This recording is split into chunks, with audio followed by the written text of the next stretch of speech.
ಪ್ರಜೆಗಳಿಗೆ ಸಾಮಾಜಿಕ ಆರ್ಥಿಕ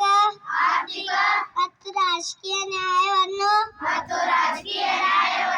ವಿಚಾರ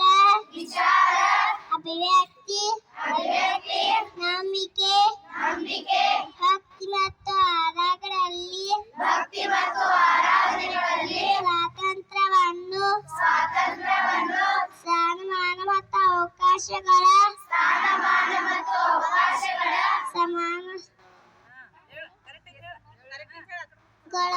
ದೊರಕಿಸಿ ವೈಯಕ್ತಿಕ ಘನತೆ ಮತ್ತು ದೇಶದ ಒಗ್ಗಟ್ಟು ಮತ್ತು ಐಕ್ಯತೆಗೆ ಎಲ್ಲರಲ್ಲೂ